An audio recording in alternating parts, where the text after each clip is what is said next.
So we are back. I just finished the episode. Y'all know I like to recap right after I watch the episode so my thoughts are fresh. Now, this was kind of a heavy episode.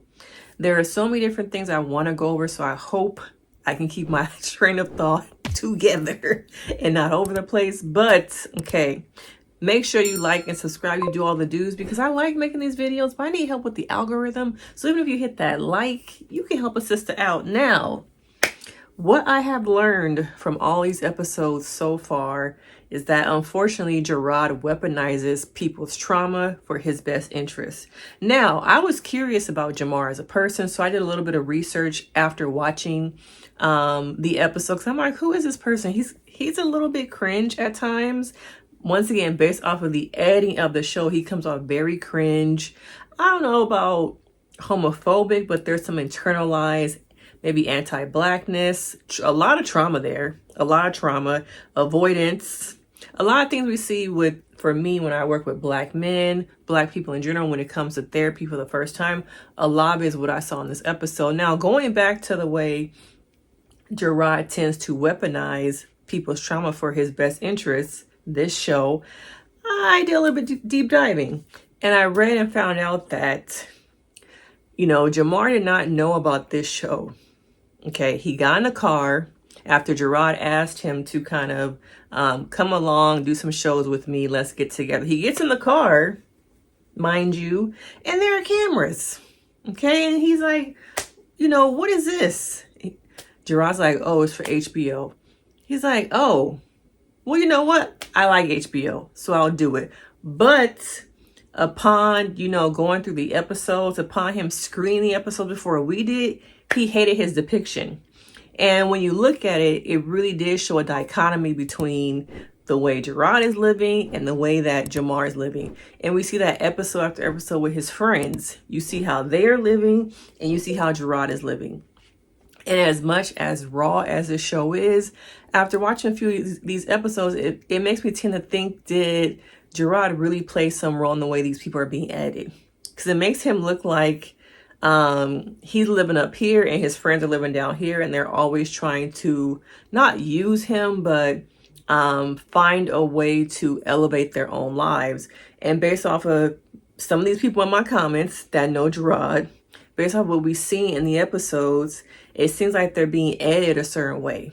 Okay. And it feels like it's all in the best interest of Jerrod, which makes him look like a terrible friend on camera and based off of the research I've done about some of these people. Now, Jamar's comedy to me was quite cringe. How many times do you have to use the N-word?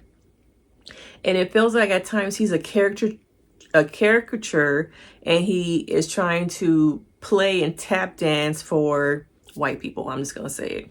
Okay. His comedy is not funny. He said in an interview that, Jerrod edited the show to make him look like he was bombing every show, when in reality, he took the L only twice. A lot of them jokes, you can't edit the audience. It's interesting when people go on reality shows and say, oh, it was editing. They made it look like this. Editing can't change your personality. Editing can't change the words that can come out of your mouth. Now, they can slice things together, but to me, his comedy was kind of whack. Okay? And I think that maybe it shouldn't be your primary job. Okay. I didn't find him funny. I didn't understand the whole Mohawk thing. I'm very unfamiliar with his comedy, but based off of what I've seen, I ain't paying nobody to go see him. Okay. I saw enough. All right. Now, he reminds me of a lot of black men who, on one side of it, I have avoided their trauma, have not talked about it, who like, I'm good, bro. I'm all good, who are numb. Okay, who are very numb to their trauma. That was me watching it for the first time. I saw someone who was probably numb, who has not dealt with their trauma, who is still stuck in this system of being around the people who cause this trauma, and they think it's funny. Oh yeah, his needs weren't met, so he was in there sneaking and getting food, so he got a whooping. He was always bad. He was always in trouble. But really, it felt like his needs were not being met. The adults around him did not take time to get to know his needs. It was just, he was labeled as a bad kid.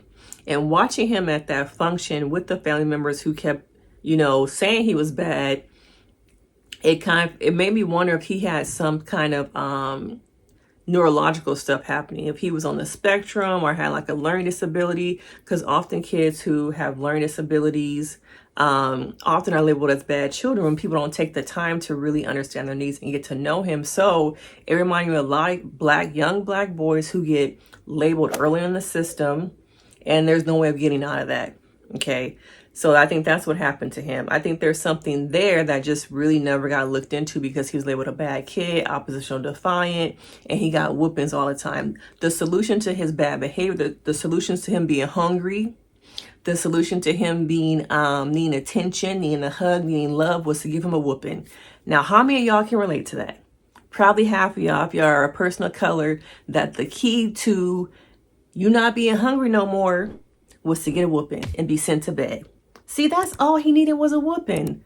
It seemed like all he needed was his mother. All he needed was love. Okay.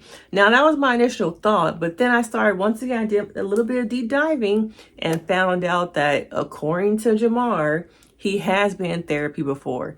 Therapy on the show was not his first time. He had been in therapy for quite some time. And he said in an article that even the therapist that he saw on the show, which is quite interesting because for the first time on this show, a therapist didn't want to be seen, which makes me think, are these other therapists on here for fame? Okay, because this therapist, I forgot what his name was, Marcus maybe, he seemed to care more about helping Jamar than having his face be on camera.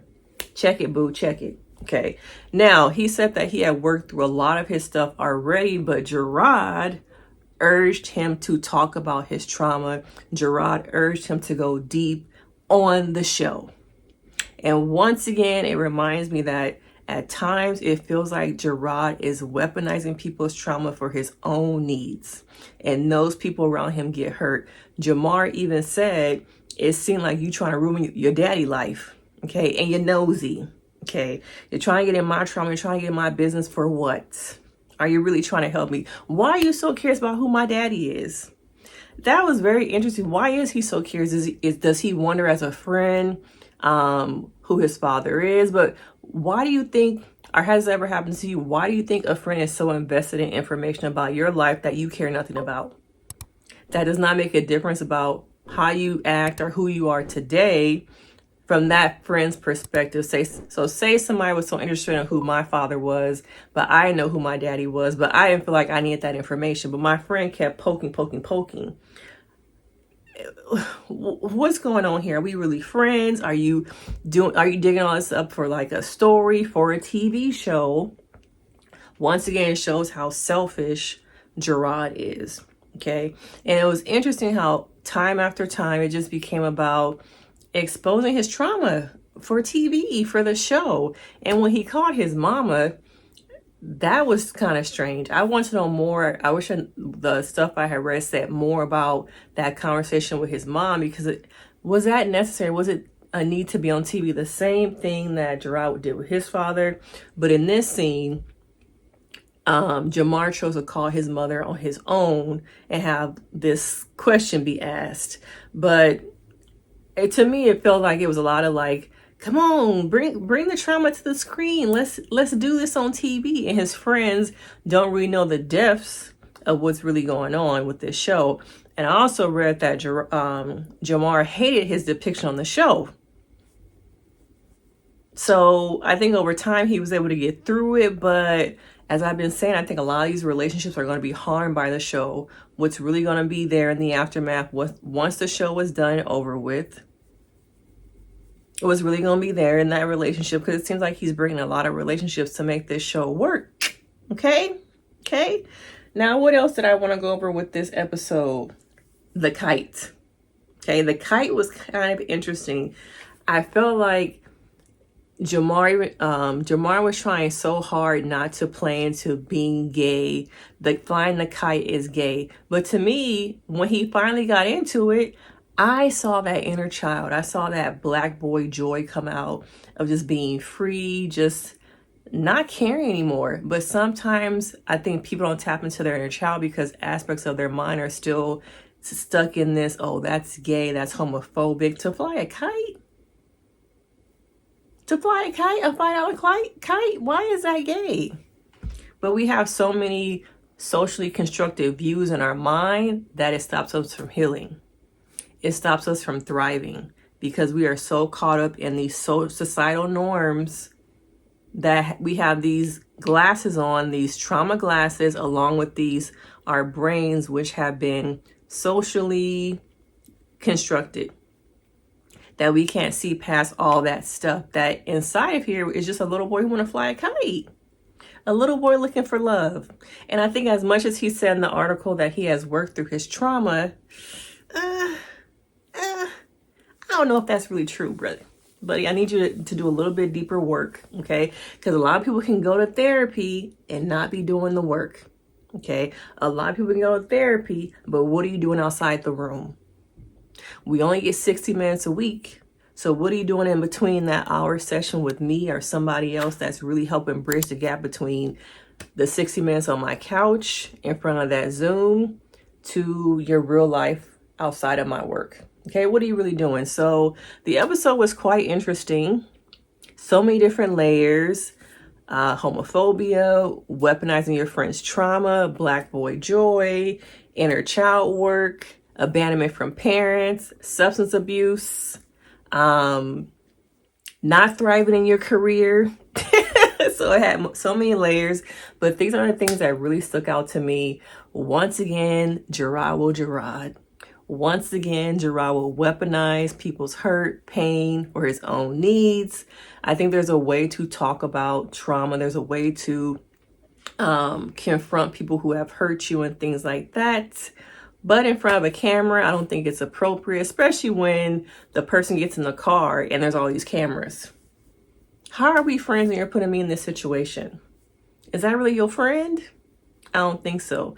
But I'm hoping that we see some healing eventually. The next episode we're going to see, I think he goes and visits his mom with his boyfriend, Mike. I don't think that's going to go all that well. I hope he at least tells his mom that Mike is coming with the cameras. But you know, Jerrod, that might not happen. But this is just my recap on this latest episode. Make sure you hit that like, you subscribe, leave me a comment, and I will see you guys in the next video. Bye.